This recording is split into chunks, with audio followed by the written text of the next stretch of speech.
Hello guys, I'm Kobna. And I'm Lox. And today we have a bit of a different talkthrough. Well, yeah. It's not about gaming. True. Which all of our other ones have been, I think. Except the Shower Forts one. The Shadow what? Shower Forts. That's true. But this will be about the YouTube Partner Program. And I think as many of you know, YouTube has released that in 2018 it's going to be harder to become a partner. And be monetized, right? Yeah, that's part of being a partner. When we started YouTube, we could actually monetize everything. Right away, I think. Right away. Right as we started. We didn't because what would be the point? Yeah, let's scale for our viewers. Yeah. Yeah, exactly. Seems like a great plan. What an idea. But not long after, they made the first change, which was that you needed to have 10,000 channel views in total. That didn't work as well as they'd hoped, so now they have upped the ante, and they have said that not only do you need 1,000 subscribers, you need 4,000 hours of watch time from the last year. And the reason we're talking about this is because it has caused some stir in the YouTube community, because while many of those affected in this will not take serious damage, they according to YouTube, 99% of those channels affected would earn less than $100 per year. So it doesn't ruin someone's career to this, and they can easily reapply when they meet the criteria. But this is mainly done to scare off hidden run YouTubers, which are YouTubers that have been known for getting one video out which is in high demand, get monetize it, then get millions and millions of views and make quite a decent earning on it. It could also be something like, take other people's work and re-upload it. Taking other people's work and like that isn't copyrighted and re-uploading it under your own brand. And monetize it. And it is done to prevent those kind of people and it is done to award the creators and those who have a real impact on the YouTubes. I'm gonna go with that. They also claim to have I'm sorry, I'm just starting. That's fine. With all the info, and then we can talk about it later. They also claim to get a much more attention to the creators who are eligible for monetization, and they're gonna go much more into demonetizing videos to prevent spam. So things such as spam and non-ad friendly content. But isn't that one of the big discussions? What should be ad friendly or not? Getting to it. But you're completely right. One of the big things that I took from the YouTube Partner Pro, the small video on the blog they posted, was that they actually want the creator itself to know when to monetize and not monetize your videos. And we'll get to a discussion later with what personally I think and maybe what you think. But it also sounded, he didn't say it outright, but it sounded like that if it didn't happen, if you just monetized all your videos and then the system would demonetize you, then you would automatically get some sort of punishment. Okay. Maybe that you're on some sort of high alert list that this guy should maybe be demonetized and more of your videos get demonetized. Okay. Something like that. But again, he didn't say anything. It's my interpretation of it, what he hinted at. And of course, this is done for the reason this is done to protect the YouTube platform, because as we saw in what is known as adpocalypse, it doesn't just hurt the creator who did something wrong, it hurts the entire community. Yeah, that was after, wasn't it PewDiePie? I think it was PewDiePie who said a no word. That was the second wave of the apocalypse. It actually was. Yeah, can you remember what the first one was? No.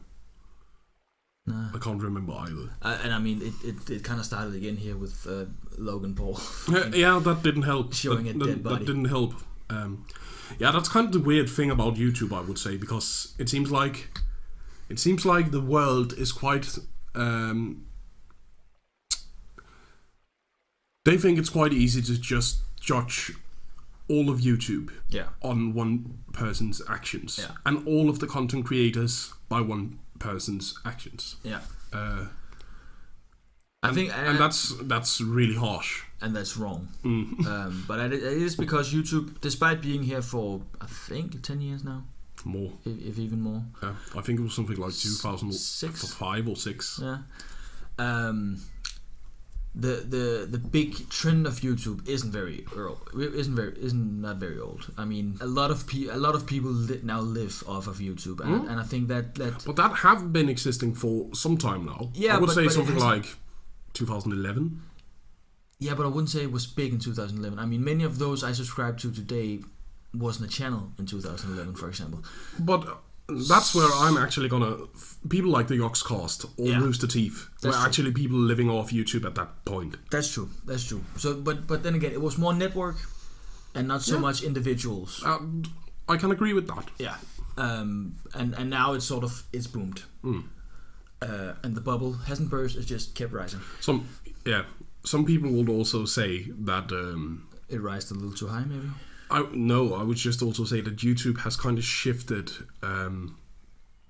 what they want to have on the platform. Yeah. Because a couple of years ago they were quite content that there were a lot of like vloggers, gamers, beauty channels. Yeah. Now it seems like they're quite focused on the vlogging. Very much. Yeah, the vlogging scene. Yeah. But I think everyone there's so many others that have explained why that is. So we're not going to go into that. No, it's just to say that they have shifted focus. They have shifted focus. They have shifted priorities, and that's why Logan Paul and Jake Paul are the two big things on YouTube right now. But this whole YouTube partner program refresh, what are the positives of that? And what I think the positive is the main positive to take away is that it will detect a lot of scammers. I personally follow what I will call a scammer. Containing Premier League football, soccer highlights. So he just he takes he records the footage on his television, I guess. Then smash together a highlight reel and then put it up immediately after the game is finished. The good thing about that for him is that all the official channels in both Denmark and all other places take some time to actually put a highlight video up. So he's one of the first. So he gets to be first, and he gets a lot of views off of that. I'm not going to mention him because I don't want to give him any problems, but he is a scammer. You would call him a scammer? I would call him a scammer. He takes something that isn't his, and he uploads 3 of the same video because he knows that there's a chance that 2 of them will be taken down. So I see. So he is a big time scammer, but and I think he will survive because he gets the views and he has the subscribers. But a lot of from now on, being that kind of content creator won't be possible as much, if you understand my meaning. Yeah. They will sort of stop being with this limit of you need to have 4,000 hours of viewing from the last year, and you need to have 1,000 subscribers. Yeah, and then one I actually forgot to mention that everyone accepted into the YouTube partner program will be reviewed. So even if one of those, let's say a Premier League highlight channel gets to that and applies for monetization, they're gonna go in and see, all right, well he's taking footage from FA, which isn't allowed, so he can't be monetized. So I think that's going to be a main positive, that all those who take copyrighted or other people's work will not be able to get into the monetization and will not be on YouTube. Can you? I mean, you are not in it. You haven't really investigated it as much as I would just say I know creators who are still suffering from demonetization. Yep. And the biggest thing about like you said, I actually think it's quite a good thing to get these scammers and these people who abuse the system out of the way. Yeah. The biggest problem is that YouTube hasn't disclosed what actually demonetizes a video. So the creators can't actually kind of get in line if they want to. There isn't like a red zone of what not to do. There isn't. And it seems like demonetization doesn't make any sense right now. Yeah, I mean that is basically what apocalypse is. It is that anything can basically be demonetized. Well, you could say the whole thing about apocalypse was that it was also the big companies and that moving away. Yeah. But this demonetization just doesn't make any sense. No. Like I said, I think there was a channel I watched. Yeah. And I think it was something like this person tweeted. And she said, "Look, Shadow of the Colossus. This is a thumbnail. There's blood. There's guns. I think it was called something obscene. Yeah. Monetized." Yeah. The next one was something like Sims 4. Cats and dogs. And that was demonetized. Yeah. And I think that's a major problem because I also have one I follow, which I think that creators get blacklisted. I have I'm not afraid to say it because he has been very open about it. A guy called Mr. Repsion, which has been a YouTuber for I think almost 10 years, a long time. And he has 500,000 subscribers. He lived off of YouTube, but has now had to take other jobs simply because I think 80% of his videos would just immediately get demonetized as he put them out. And he also I mean I got a lot of my line of thinking against this partner program is from him, but I sincerely think that he was blacklisted, that he was targeted. He was targeted, and every one of his videos would get reviewed, and would, if there was even a shred of like controversy or bad words being said, they would get pulled. It seems like the biggest problem is actually this algorithm. Yeah. Because it seems like I've also watched other YouTubers. They're like, it got demonetized. I asked for a manual review, and then it got monetized. But it took 3 or 4 days, and at that point the video's old news. Yeah. People are not watching it anymore. No, and that's the same with Daniel. His name is. He would also get it back, but it was too late. The big peak had happened, so it was too late. It wouldn't matter. So he has now he now lives off of tips. He live streams. Actually, a very good live streamer. What about Patreon? He has a Patreon. I don't know if he does that much on that, but he streams and gets a lot of support from his community because he's been really open about how this experience has been for him and how hard he's been hit and how he's actually gotten to taking wielding education simply because he can't live off of YouTube anymore. A what? Wielding metal. Welding, whatever. Wielding is to hold something. How do you spell it? Weld? Yeah, just WELD. LD. Oh, okay. Weld. Sorry, I was just very confused. He has gotten an education in welding, simply because he can't live off of YouTube anymore. And I think he has also said that he won't be on YouTube in 2020 because it's too frustrating. If it continues like this. Basically, I think already he's like on a line that's this. I'm this I'm doesn't gone. work. I'm gone. I just need something else to do. Yeah. So I think that's a good segue over to the negatives. There's of course what we just talked about, that a lot of innocent people are getting targeted by this algorithm, which is clearly still faulty.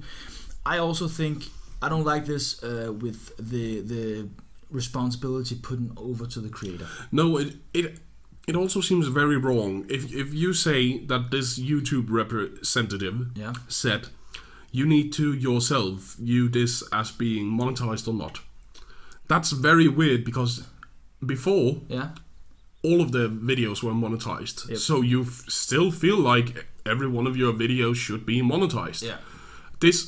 It doesn't make any sense. No. And I'll gladly go back and we'll cut this out if it's not true, but I'm pretty sure he said that he wants the creator to take an active take active attention to what can be monetized and what can be not monetized. But no creator would ever want to make content that couldn't be monetized. It doesn't make any sense. That's exactly my point. Yeah. You're gonna get a lot of creators who are like, okay, but and again we can come back to that. But well, what is demonetized? What gets you demonetized? We don't know. But it also I think it goes against the exact thing that YouTube is, which is I don't even remember the old slogan he had, which was like broadcast yourself. I don't think they use it anymore, do they? Can't remember. We're old. But that was really the main focus of YouTube, that you put yourself out on a platform, and this thing about you need to take into consideration what is ad friendly and what is not ad friendly. That's not part of YouTube. No. It's basically just putting up on YouTube what you want to put up, and then basically I think that should be YouTube's job. Have YouTube decide, can we put ads on this? I think that would be much more. So I think maybe I don't know if there's anything they're gonna strike down on. As said, it sounded like they might think about it, but then again, I don't think a lot. I think everyone is gonna monetize everything they have, and then they're just gonna YouTube just gonna have to accept that. All right, that's our job. People want to earn a living for what they're creating. True. So either you get a lot of videos which are monetized, which you don't think should be monetized, or you get none. You get nothing. Yeah. People are not going to create content which they then know they aren't going to earn any money on. What do you Unless us, because we don't earn any money. What do you actually think of something like, it seems like swear words are one of the things that actually, if it says fuck in the title. Or what we said in our latest something like that. Yeah.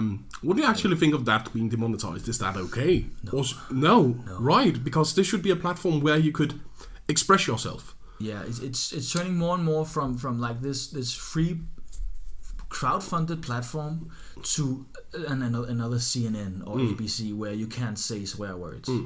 And that's a problem. That's really a problem. I mean, it's not a problem, but it ruins what YouTube is. So it is a problem. I digest. but if YouTube wants to go that direction, they just don't. They can't broadcast themselves as like a platform for the people, because it's turning more and more into this like big media corporation. Yeah. Did you actually hear the stories? Some people were saying that their channel was blacklisted or kind of like attacked from YouTube because they made videos where they said, hey, I'm on Twitch, I'm streaming. But I mean, that's also, and I think actually I have another person. That shouldn't be illegal. That shouldn't be legal at all. I have another person who I think might be subject to something like that. He's a British YouTuber called Calix. He does mainly like pranks and but like the user friendly pranks, not the shooting your friend in the head on top of a rooftop pranks. Hashtag Sandpepper is pranked. Is a fucking cunt. But he's very. I would say he's very friendly. He uses swear words sometimes, but that's basically about it. He is monetized, but his CPM is so low that on one of his videos where he got, I think, like 700,000 views, he earned £16. That's not a lot. That's not a lot for a person who lives in London and has his wage come from YouTube. That's hard to get in. That I spent a week making this and I earned £16. And that's just I don't think he was ever demonetized. He just had that low of a CPM that he doesn't make anything, and I think that was also because he started branding his. I can't even remember. He started sending people other places than YouTube, basically. And I think he got hit by that. He's still hit by that. So that's one of the big things, because YouTube isn't treating the creators good. No. And when the creators actually try to move their audience or do something akin to that, they actually punish them. Which is quite fucked up. Which is very big media. Yeah. Many of one of the Yogscast people I'm following, she moved to Twitch instead of just recording. Instead of just recording and then putting it up on YouTube, she's actually live streaming and then cutting it up and putting it on YouTube now. Okay. So she can make a living. Yeah. But I think the guy Daniel, Mr. Reption, I actually also just saw he put many of his videos up on Twitch just to see what that got. I also think Twitch just got a program where you can actually put videos up. It's not just live streaming. No, you can actually store things. Yeah. That's a good idea. And at the perfect time to do it. Twitch is in a quite good place. Yeah. Because of all the bad doings that YouTube is doing. Yeah. Can they overtake them? I don't think so. It's gonna take some time. It's gonna take some time. Yeah. And I think if Twitch wants to become the new YouTube, they need to kind of switch focus. Yeah. Because one of the major things is Twitch is live stream. Yeah. And not everyone has the internet speeds for watching live stream or time zones or they are working or something like that. Yeah. So it needs to be, if they want to become the new YouTube platform, they have to become a little like YouTube in their platform. Yeah. All right. So the last thing I want to talk about is what could they have done differently? What else could be done? I think we've already covered it, but make the creator clear about what is not ad friendly. There should be like a list. And I actually think it should be something like compromise between the YouTubers and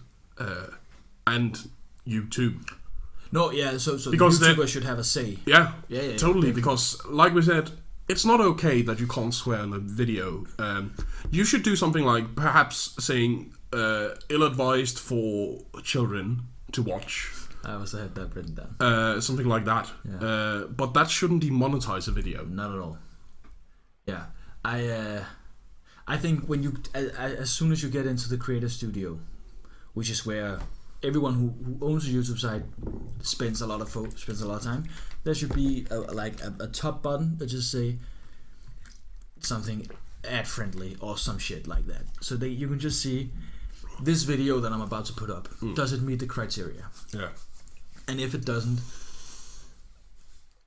segue to the next point, which you also pointed out, parental guidance. There was a time where, and I mainly saw it with Let's Plays, Rooster Teeth's Let's Plays, where they actually showed a YouTube standard screen before the video saying adult language used or some shit like that, and it was like proceed or go away. Yeah. I think they should bring that back.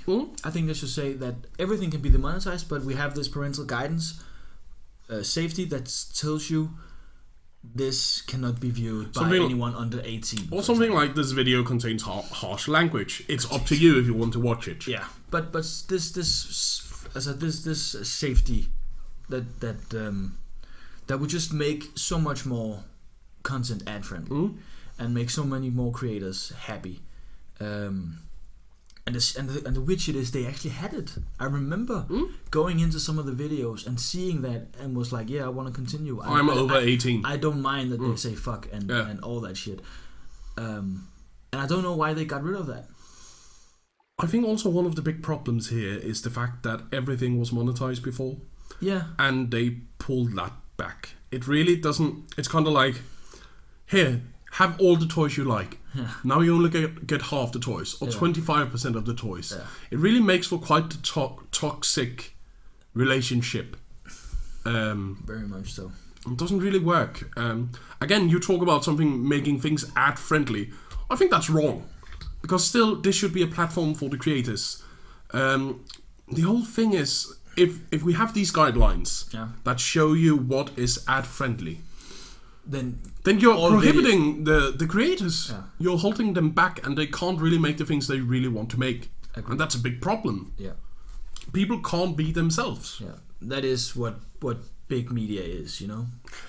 Yeah, but that wasn't what YouTube was and shouldn't be. So I'm just saying that what YouTube is doing right now is becoming more and more like big media. Yeah, something like NBC or something. Yeah, which is really not what they are. And there have also already been like other platforms that have tried to take the attention away from YouTube, because everyone can feel that YouTube is moving more and more in that direction, that you can't be yourself. You can't broadcast yourself. You can broadcast this that we want you to, but that's it. Otherwise, you can't earn a living. Yeah. Yeah. So I think that parental guidance could be. It might help, but I don't think it's the root of the problem. No, but I mean the root of the problem is that you can't be yourself. And I think if you can put in a parental guidance system that makes sure that everyone is warned what content you bring, then you can start getting ads again, because you're getting a viewership that would actually accept what you do and what you are. So everyone who watched that stream of PewDiePie would know that he didn't mean to say that word. It was blurted out in a fit of like frustration. And I mean, people have varying opinions on that. Honestly, I don't understand why people are getting after him, because I mean, yeah, it's a word, but I mean, everyone can say stupid shit. I mean, I think everyone, both you and me, everyone listening, can look back to a time where they said something that they truly regret now. And I think that's just one of those for PewDiePie. He just happened to like live stream it to like 1 million people, and that's bad. I know that. I'm just gonna make one point before we end this. Yeah. I also actually, just to give kind of a different opinion. Before the apocalypse, I also think that YouTube was actually, and YouTubers were living in kind of a blissful ignorance, where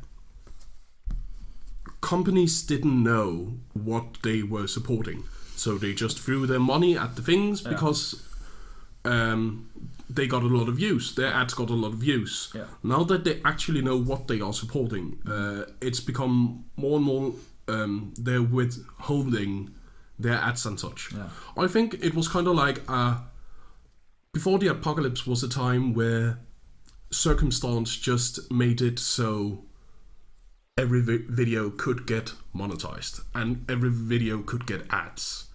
And I think now that the corporations are more aware what they're actually supporting, it's a more realistic. What could you say?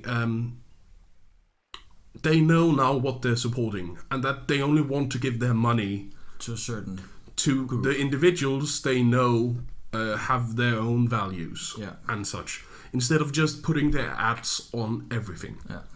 So I think it had to burst at some point. I think the apocalypse was inevitable. Yeah, it was bound to happen. I can see that.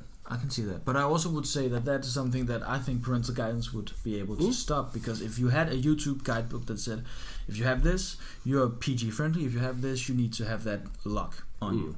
Then you can also go into the ads and say, if you want to be on everything, go here. Yeah, the corporations could say, I'm fine with the swearing and the cussing and the maybe mild violence. I don't know what you call like it. That. And they can also say, I want PG friendly. And I think that could do a lot for both companies and for YouTubers, that you got that PG limit back. I could see that. Yeah. But that was our view on the whole YouTube debacle. Yeah, actually the whole YouTube, it escalated. Yeah, that was our view on YouTube as of standing right now. We would love to know what you think about it. We'd love a discussion. Yeah, just to everyone, we are not paid YouTubers. We do not make any money. This is purely passion. This is passion through and through. And I say this because a paid YouTuber might have some bias. Yeah. In a subject like this, which we don't. We do not plan on making money on YouTube. I think when we make the channel, we tried to get it monetized, then immediately put it off, but we earned something like $0.6. Yeah, I think we tried it on 2 videos just to see what would happen. I think it was something like YouTube has given us something like $0.50. Not even. No. Not was it close. Was it 0.06? Yeah, I think it's we made 10% of 1 cent. Something like that. So if you think we're biased, then because of that, that's harsh. That's a harsh judgment to give us. But yeah, and I think that's also why I personally want to make it, because it's good to give this views from someone who can look at both sides of it, fairly objective. I'm now in university soon, and I know that pure objectivity is not something that exists. It doesn't exist. Yeah, you can't. It's human to have your emotions in everything you're talking about. Yeah. So let us know what you think. Let us know what you think about our opinions. Yeah, and what you think of this whole mess. Yeah, and I would say if you agree with us, please like. If you disagree with us, please dislike and tell us why. We would be very interested to know. We're quite open to discussion. We are very open to discussion, and we have a lot of free time. That's a joke. We don't, but we will try to reply to everyone who sees this, unless it goes viral. Then we monetize it. Well, thank you for watching. Yeah. See you guys. Bye. Bye.